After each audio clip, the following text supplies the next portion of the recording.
Hey everybody, my name is Daniel Fusco, and welcome to Bite Size Bible, where we take a section of scripture and we break it open to see what does this teach us about who God is and who we are and how we ought to move through the world.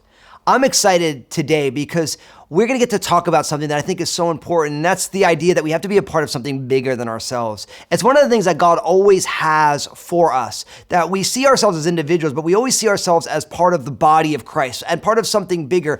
And when we're willing to be a part of a community and engaged in that community, then God's best really comes to pass. And we see that in Nehemiah chapters 3 and 4. And we're going to take both chapters today, looking at how there is strength in numbers. And when we work together, God can do some pretty amazing things. And so I'm really excited to get into it with you today.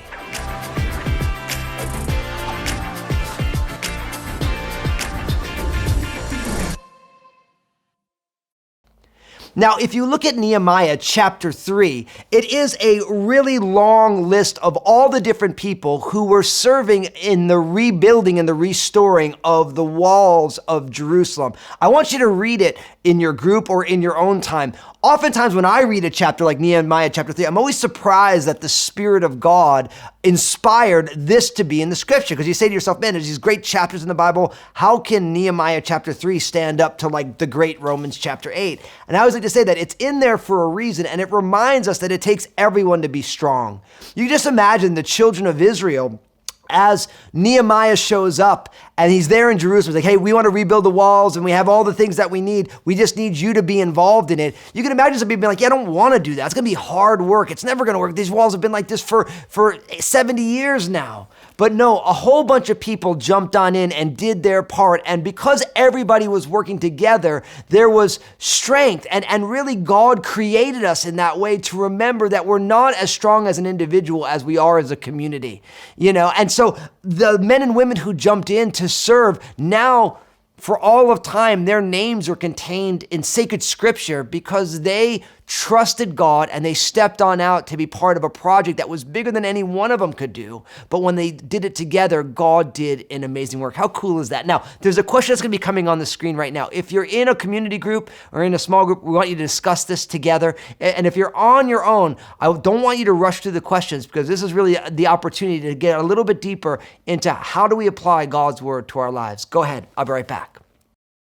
When our culture we live in is so individualistic, what would it look like for believers like you and me to be more practically invested in the lives of others and to let others invest in us?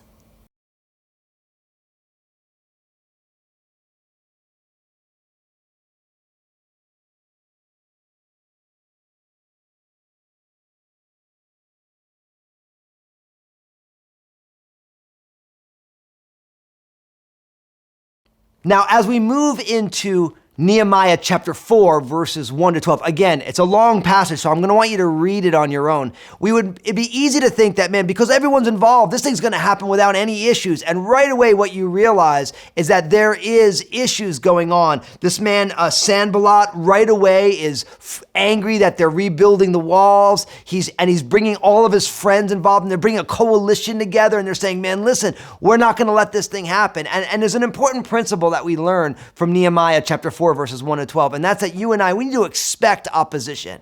That when you want to step on out and be used of the Lord and do the work that God has called you to, you should absolutely expect for there to be opposition or pushback. Every step in your Bible, you find that God's work has opposition, whether you look at the Pharaoh and the children of Israel, whether you look at what's going on here in Nehemiah, obviously, in the life of our Lord Jesus, as he came on his rescue mission to redeem the world. There was all sorts of opposition from religious leaders, from the Roman government, all these different things. You look at the book of Acts, again, opposition to the work of the Lord. Now, don't forget that in John's gospel, Jesus told us that if they hated him, they're going to hate us as well. And that if we were of the world, then they wouldn't mind it. And I always think that the key is for the people of God, that we have to make sure that we're not getting opposition because of our sinfulness or because of something that is not important, but our opposition should come because of our focus on Jesus and on salvation in his name. Oftentimes the opposition that the church gets isn't because of Jesus, it's because of other things.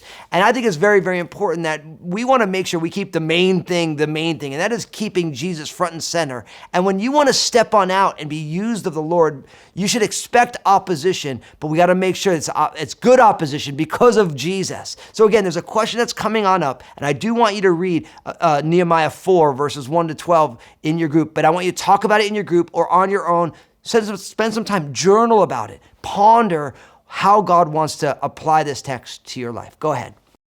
What are the things in your life that God has asked you to do and you are seeing opposition?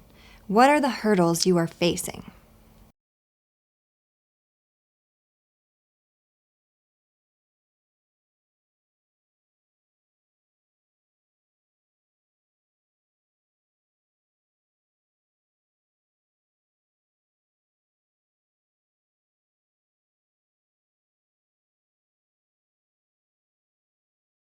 So the final step that we're going to take today is in Nehemiah chapter 4, verses 13 to 23. So that second half of Nehemiah chapter 4, I'm going to want you to read in your own time. But we learned something really cool because there's this opposition that's going on, and they're expecting an invasion from these groups of people who are around them who don't want them to rebuild the walls, doesn't want them to be strong.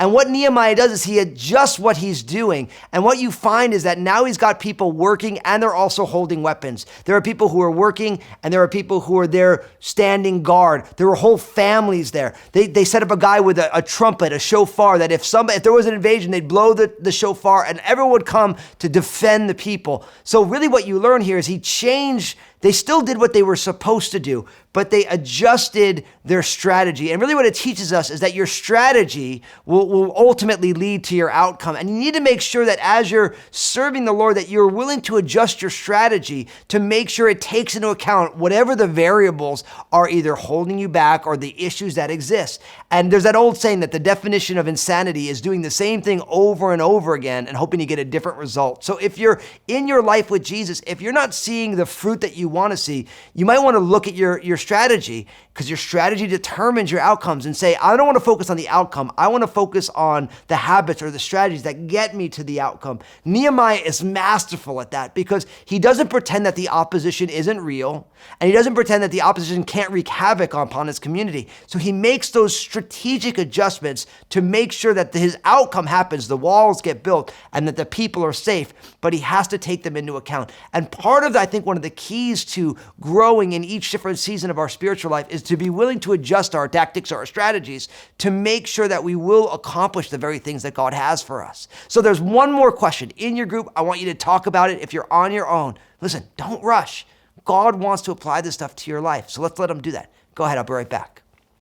What is your strategy to get past the hurdles of opposition to God's work in your life and be fully engaged in the work God has for you? Whatever your strategy is to engage with God's kingdom, what steps are you taking to get you to where you want to be and the Lord wants you to be?